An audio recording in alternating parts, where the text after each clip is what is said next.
लाड़काणो दिलबर शाह की रिपोर्ट मुताबिक़ लाड़काणे शहर के लाहौरी मोहल्ला के रहवासी पुरहत वसीम अली मेमण पंहिंजे ॿारड़नि सां गॾिजी यूसी चेयरमैन ख़िलाफ़ एहतजाज में मुज़ाहिरो कयो।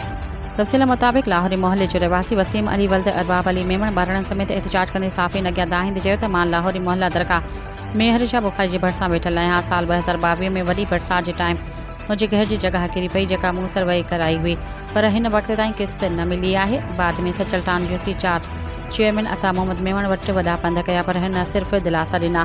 मुतासिरनि वधीक चयो त असां पीपी जा वोटर ऐं सपोर्टर आहियूं। मुंहिंजो वालिद पीपी जो पुराणो जियालो हुयो। हुन हफ़्ते पंध करण बाद चेयरमैन मिलियो ऐं हुनखे अर्ज़ु कयो त ग़रीब आहियां, सोलर प्लेट पखो बैटरी ॾियो, त हुन मूंखे धिका ॾेई ॿाहिरि कढी छॾियो। इन हवाले सां मुतासिर political secretary Larkana MPA Jameel Ahmed Soomro, mayor Larkana advocate Anwar Ali Lohar ऐं तमामु वसवारनि हसास इदारनि खे अपील कंदे मुतालबो कयो त मूंखे सोलर प्लेट बैटरी ॾिनी वञे ऐं घर ठाराए ॾिनो वञे त जीअं इंसाफ़ जी बहितरी थी सघे ऐं मूं मिस्किन खे रहम कयो वञे, न त ॿी सूरत में एहतजाज जो दाइरो वधायो वेंदो।